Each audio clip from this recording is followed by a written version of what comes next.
झारखंड में बढ़ी बांग्लादेशी घुसपैठियों की समस्या। छात्र याद कर रहे बांग्लादेश पाकिस्तान का राष्ट्रगान। जनजातीय लड़कियों से लव जिहाद। नमस्कार, आप देख रहे हैं कैपिटल टीवी उत्तर प्रदेश और मैं हूं आपके साथ पारुल त्रिपाठी। झारखंड में बांग्लादेशियों की घुसपैठ और आदिवासियों की घटती आबादी का मामला अब सुर्खियों में है। झारखंड हाईकोर्ट ने राज्य सरकार को आदेश दिया कि वह संथाल परगना में रह रहे बांग्लादेशी घुसपैठियों की पहचान करके उनकी गिनती करे और उनको डिपोर्ट करने का एक्शन प्लान कोर्ट को बताएं। ये तो था कोर्ट का एक्शन, पर झारखंड में बांग्लादेशी घुसपैठियों की समस्या पर अब पूर्व मुख्यमंत्री बाबूलाल मरांडी ने आवाज उठाई है। बांग्लादेशी घुसपैठ के राज्य में क्या दुष्परिणाम हो रहे हैं, ये बताने के लिए उन्होंने 4 साल पुरानी एक खबर भी बताई है, जब एक स्कूल में बच्चों को याद करना होता था बांग्लादेश और पाकिस्तान का राष्ट्रगान। बता दें कि तब घाटशिला के एक स्कूल में बच्चों को बांग्लादेश और पाकिस्तान का राष्ट्रगान याद करने का होमवर्क दिया गया था। भाजपा के प्रदेश अध्यक्ष बाबूलाल मरांडी का कहना है कि झारखंड को मिनी बांग्लादेश बनाने की साजिश चरम पर है। उन्होंने सोशल मीडिया पर इस पर अखबार में छपी खबर की तस्वीर भी शेयर की। साथ ही उन्होंने लिखा, एलकेजी और यूकेजी कक्षा के बच्चों को बांग्लादेश और पाकिस्तान का राष्ट्रगान रटवाकर नन्ही उम्र में ही ब्रेन वॉश किया जा रहा है।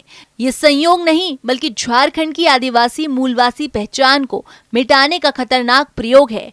देश विरोधी गतिविधि में संलिप्त इस स्कूल का संचालन और फंडिंग करने वाले गिरोह का सघनता से जांच करने की आवश्यकता है। बाबूलाल मरांडी ने कहा कि अपने संरक्षण में बांग्लादेशी घुसपैठियों के फर्जी कागजात तैयार कर उन्हें झारखंड में बसाने वाले झारखंड मुक्ति मोर्चा कांग्रेस गठबंधन सरकार से ऐसे संवेदनशील विषयों पर कार्रवाई की उम्मीद नहीं की जा सकती है। इस कारण उन्होंने एनआईए से अनुरोध किया कि वो मामले का संज्ञान लेकर उचित कार्रवाई करें। बता दें कि जुलाई 2020 में जब ये मामला सामने आया था तब ये काफी तूल पकड़ा था। उस समय भी आरोप लगाया गया था कि झारखंड में शिक्षा का इस्लामीकरण शुरू हो गया है। आपको बता दें कि हाल ही में झारखंड उच्च न्यायालय ने भी इस समस्या पर चिंता जताई है, जिसके बाद ये मामला फिर से गर्म हो गया है। झारखंड हाईकोर्ट ने 3 जुलाई 2024 को कहा है कि बांग्लादेशी घुसपैठियों को चिन्हित कर उनके प्रत्यार्पण के लिए एक एक्शन प्लान बनाया जाए। संथाल परगना क्षेत्र में लैंड जिहाद के खिलाफ पीआईएल पर सुनवाई करते हुए हाईकोर्ट ने राज्य सरकार को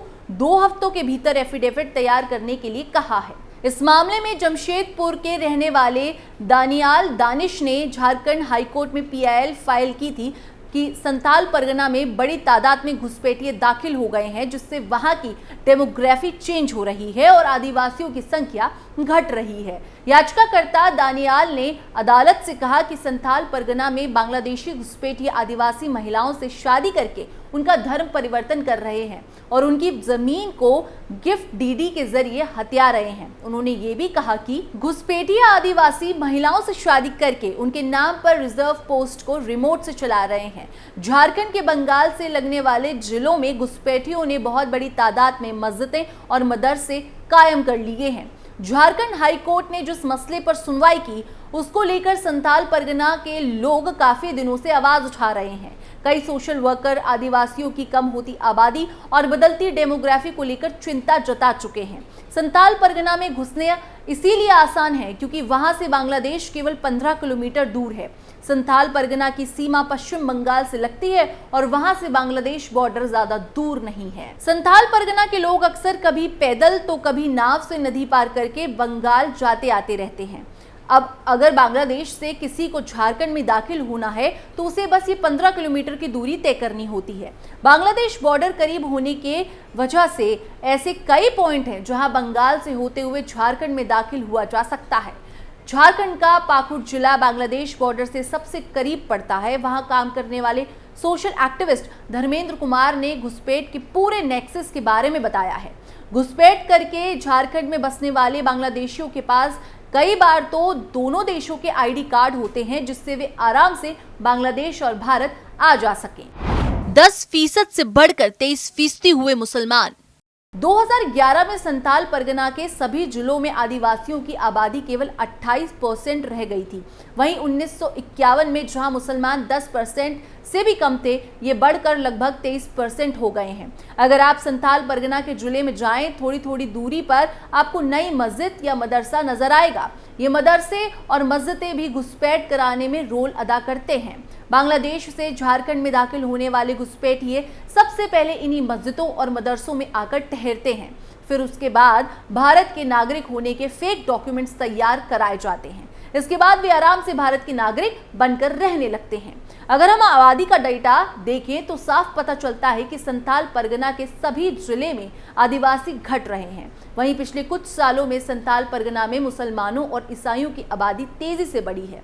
बांग्लादेश बॉर्डर के सबसे करीब के पाकुड़ जिले में पिछले 10 साल में मुसलमानों की आबादी लगभग 40% बढ़ गई है। वहीं पड़ोस के साहिबगंज जिले में मुस्लिम आबादी 37% बढ़ गई है। इसके उलट कभी आदिवासियों की आधी आबादी वाले संथाल परगना में अब ट्राइबल लगातार कम होते जा रहे हैं। 1951 में संथाल परगना की कुल आबादी में आदिवासियों की हिस्सेदारी लगभग 45% थी, जो 1961 में घटकर 38% रह गई और उसके बाद हर 10 साल में होने वाले जनगणना में आदिवासी जनसंख्या लगातार कम होती गई है।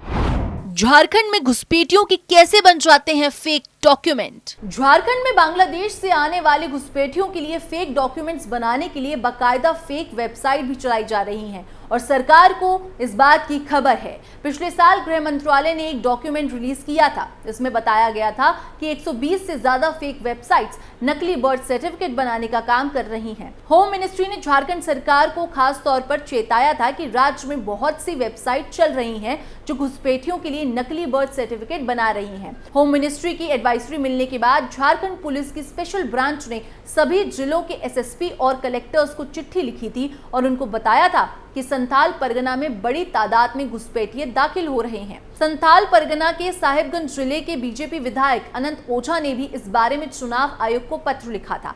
अनंत ओझा ने चुनाव आयोग से शिकायत की थी कि उनकी असेंबली सीट राजमहल में 8 से 10 हजार मुस्लिम वोटर अचानक बढ़ गए हैं और राज्य सरकार इसकी जांच नहीं कर रही है। झारखंड में बांग्लादेशी घुसपैठियों के प्रभाव बढ़ने का सबसे अधिक खामियाजा जनजातीय समाज को भुगतना पड़ता है। मशरूम की तरह अवैध मदरसे उग रहे हैं। कई ऐसे मामले सामने आए हैं जहां जनजातीय समाज की लड़कियों को फांस कर शादी कर ली जाती है, फिर उन लड़कियों को पंचायत चुनाव में खड़ा कर दिया जाता है। जनप्रतिनिधि का पद परिवार में आ जाने के बाद ये लोग उसकी आड़ में ड्रग्स तक का धंधा भी करते हैं। साथ ही अन्य घुसपैठियों को सरकारी फायदे दिलाने के लिए उनके दस्तावेज भी बना दिए जाते हैं। बाबूलाल मरांडी ने जो खबर शेयर की है वो ये बताता है कि कैसे शिक्षा व्यवस्था पर इस्लामी प्रभाव पड़ने के कारण बच्चे अपने देश की संस्कृति भूलते जा रहे हैं।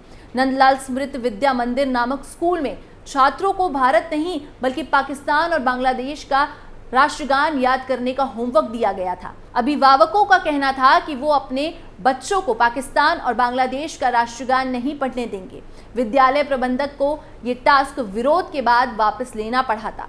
यही सब भारत की सुरक्षा का सवाल बन जाता है और नेशनल सिक्योरिटी के मुद्दे पर कोई राजनीति वैसे भी नहीं होनी चाहिए।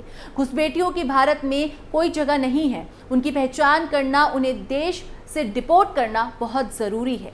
आपका इस पर क्या ख्याल है, हमें कमेंट सेक्शन पर जरूर बताएं। इस खबर में बस इतना ही। बाकी देश और दुनिया की तमाम खबरों के लिए देखते रहिए कैपिटल टीवी उत्तर प्रदेश।